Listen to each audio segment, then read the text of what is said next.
Assalamualaikum warahmatullahi wabarakatuh. Selamat pagi, salam olahraga. Untuk pembelajaran olahraga hari ini kita simak video pembelajaran sebagai berikut. Nah, anak-anak sekalian, berkaitan materi kita hari ini, anak-anak, Pak Guru akan menjelaskan dulu apa saja tujuan pembelajarannya. Yang pertama, setelah anak-anak menyimak video ini, diharapkan nanti anak-anak mampu menjelaskan perlunya pemeliharaan kebersihan alat reproduksi dan cara pemeliharaannya. Yang kedua, anak-anak mampu mengidentifikasi perlunya pemeliharaan kebersihan alat reproduksi dan cara pemeliharaannya. Nah, demikian anak-anak. Apakah anak-anak sudah siap untuk menyimak materi dari Pak Guru? Baik, pastikan anak-anak menyimak sampai selesai ya, agar anak-anak benar-benar paham dan bisa menerapkan ya pentingnya pemeliharaan kebersihan alat reproduksi kita ini. Pertama, anak-anak, berkaitan dengan perlunya memelihara alat reproduksi ini, alat reproduksi adalah bagian tubuh yang memiliki fungsi yang sangat penting bagi tubuh. Kesehatan alat reproduksi juga harus dijaga dengan baik. Nah, anak-anak bisa lihat di sini, ini merupakan alat reproduksi untuk perempuan. Nah, ini adalah alat reproduksi untuk laki-laki. Nah, misalnya anak-anak setelah buang air kecil, anak-anak harus membersihkan alat reproduksinya ya. Dan jangan lupa tetap akhiri dengan cuci tangan. Anak-anak juga membiasakan mandi 2 kali sehari ya, agar tubuh anak-anak senantiasa bersih dan sehat. Saat mandi, alat reproduksi dibersihkan dengan sabun mandi. Nah, pakaian yang dikenakan untuk menutupi alat reproduksi harus bersih dan kering ya. Nah, kemudian kebersihan alat reproduksi harus dijaga agar terhindar dari bibit penyakit. Manfaat menjaga kebersihan alat reproduksi, anak-anak sekalian, manfaatnya yaitu pertama, kulit di sekitar alat reproduksi selalu sehat dan bebas dari bau tidak sedap. Aktivitas buang air kecil dan buang air besar tidak terganggu. Nah, tentu anak-anak, jika kebersihan alat reproduksi selalu terjaga akan terhindar dari berbagai penyakit juga. Nah, tak kalah penting juga anak-anak juga dapat beraktivitas sehari-hari dengan nyaman. Tujuan sekarang anak-anak, tujuannya apa? Kita kok harus menjaga kebersihan alat reproduksi ini?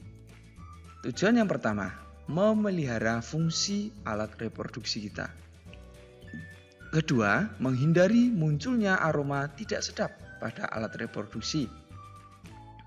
Berikutnya, mencegah terjangkitnya penyakit pada alat reproduksi kita. Dan terakhir, meningkatkan kenyamanan dalam melakukan aktivitas. Jadi kalau alat reproduksi kita itu terjaga dengan baik atau bersih, kita bisa melakukan berbagai aktivitas dengan nyaman, bisa belajar, bisa makan, ya, bisa berolahraga dan lain sebagainya dengan nyaman. Untuk materi berikutnya ada perilaku dalam memelihara kebersihan alat reproduksi ini. Nah, perilaku yang dimaksud yaitu menjaga kebersihan dan kesehatan alat reproduksi ini sangat penting anak-anak. Anak-anak dapat menggunakan sabun atau sejenisnya untuk menjaga kebersihan alat reproduksi. Jadi, sabun ini sangat bagus sekali anak-anak untuk membantu membersihkan alat reproduksi kita. Nah, bagian tubuh lainnya, misalkan tangan, juga perlu dijaga kebersihannya. Dan tangan yang kotor menjadi jalan masuknya bibit penyakit. Jadi, biasakan dan sering-sering cuci tangan. Nah, cara memelihara kebersihan alat reproduksi kita untuk kesehatan reproduksi ini adalah keadaan sejahtera fisik, mental, dan sosial secara utuh terkait fungsi, peran, dan sistem reproduksi. Itu pengertian dari kesehatan reproduksi anak-anak. Nah, kondisi sehat tidak berarti bebas penyakit atau kecacatan, tetapi sehat secara mental dan sosial kultural. Untuk mencapai derajat sehat, anak-anak harus memelihara kebersihan alat reproduksi. Nah, cara memeliharanya bagaimana? Pertama, kita harus rajin dan sering-sering cuci tangan. Tangan ini biasa digunakan untuk menyentuh benda. Dapat jadi benda yang disentuh atau dipegang itu kotor, sehingga kita harus sering-sering cuci tangan menggunakan sabun. Lalu setelah buang air, anak-anak perlu mencuci tangan seperti yang Pak Guru sampaikan di awal tadi ya. Jika tidak dicuci, tangan menjadi tempat kuman berkembang biak. Gunakan sabun anak-anak ketika cuci tangan ya. Nah, cara yang berikut yakni membersihkan diri setelah buang air. Nah, setelah buang air, baik buang air kecil ataupun buang air besar, jangan lupa membersihkannya ya. Bilas anggota tubuh menggunakan air bersih yang mengalir. Gunakan tangan kiri untuk membersihkannya. Gunakan pula sabun agar kebersihan makin terjaga. Kebersihan pada alat reproduksi juga meningkatkan kenyamananmu dalam beraktivitas. Berikutnya, anak-anak harus mengelap dengan handuk atau tisu. Apa jadinya jika bagian tubuhmu basah dan lembab anak-anak? Ada yang tahu? Nah, tubuh menjadi tempat tumbuhnya jamur nantinya. Jamur kulit menyebabkan gatal-gatal. Ayo anak-anak, pernah badannya gatal tidak? Nah, itu salah satunya disebabkan oleh jamur. Secara refleks, anak-anak akan menggaruk kulit tubuh karena gatal. Nah, tindakan ini dapat melukai tubuh anak-anak dan menambah luasnya jamur kulit. Bahkan, kulitmu dapat mengalami iritasi. Untuk menghindari tumbuhnya jamur, maka anak-anak perlu mengeringkan tubuh dengan mengelap tubuh. Nah, seperti yang anak-anak lihat di sini, bisa menggunakan handuk ataupun tisu saat berkeringat atau basah ya. Begitu anak-anak. Berikutnya, anak-anak harus mengenakan celana dalam yang bersih dan higienis. Higienis berarti bebas dari kuman atau tidak mengandung bibit penyakit. Apa hubungannya higienis dan celana dalam? Nah, celana dalam yang bersih dan higienis dapat menjaga kebersihan alat reproduksi kita.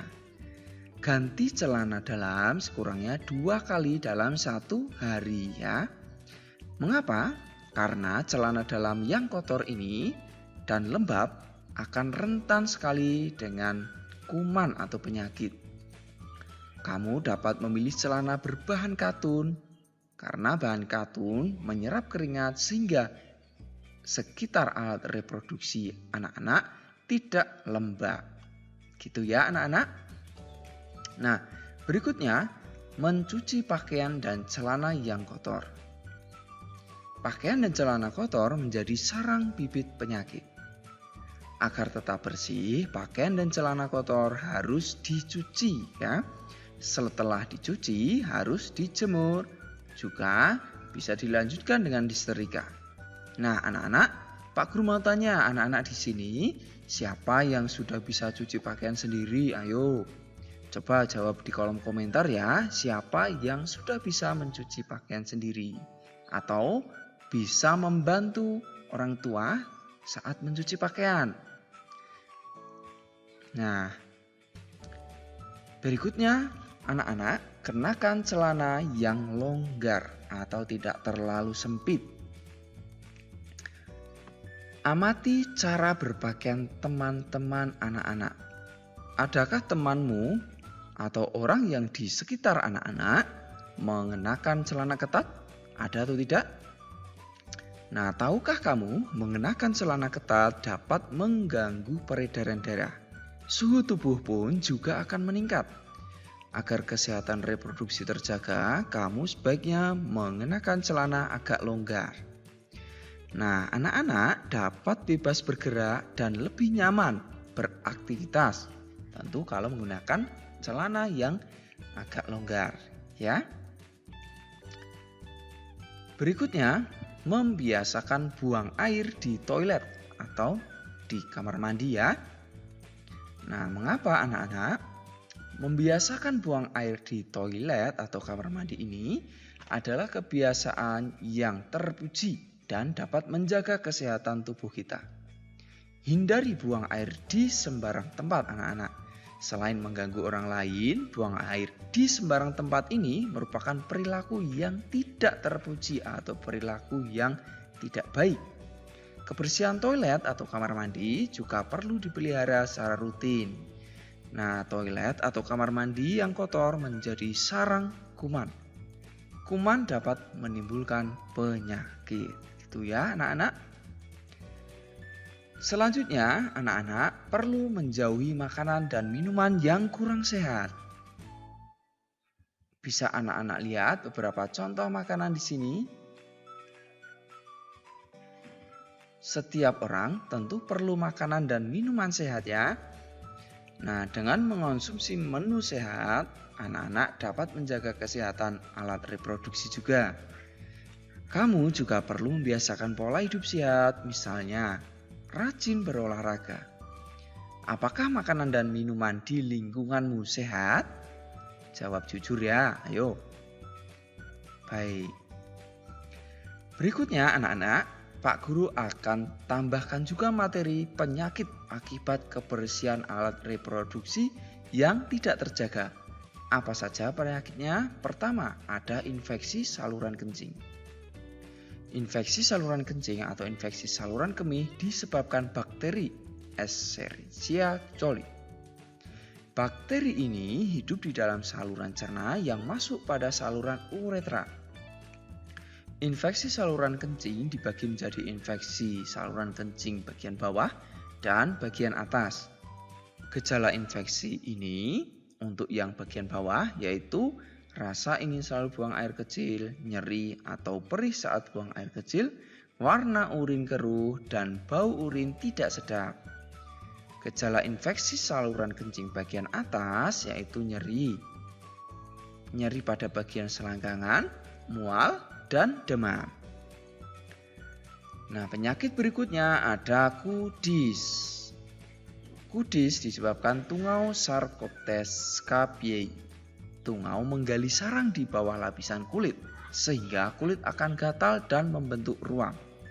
Penyakit ini dapat menular melalui sentuhan kulit. Penyakit ini juga ditularkan jika terjadi kontak langsung dengan hewan yang mengidap kudis. Kamu dapat tertular kudis jika sering bertukar pakaian dengan orang lain atau menggunakan handuk sama. Hindari saling meminjam pakaian atau handuk karena menyebabkan penyakit kulit. Seorang penderita kudis sebaiknya disediakan handuk khusus ya. Nah, pakaian yang dikenakannya juga tidak boleh dikenakan orang lain karena bisa menular ya. Nah, penyakit berikutnya ada eksim. Apa itu penyakit eksim anak-anak? Nah, eksim ini adalah peradangan pada kulit yang menyebabkan munculnya gatal-gatal. Pada kondisi tertentu, kulit memerah, kering, dan pecah-pecah. Eksim ini merupakan jenis penyakit jangka panjang. Setelah menghilang, gejalanya dapat muncul kembali. Kulit yang terkena eksim tidak boleh digaruk loh. Karena menyebabkan infeksi dan iritasi, tentu akan semakin menyebabkan luka atau penyakit ini semakin parah, berbahaya ya.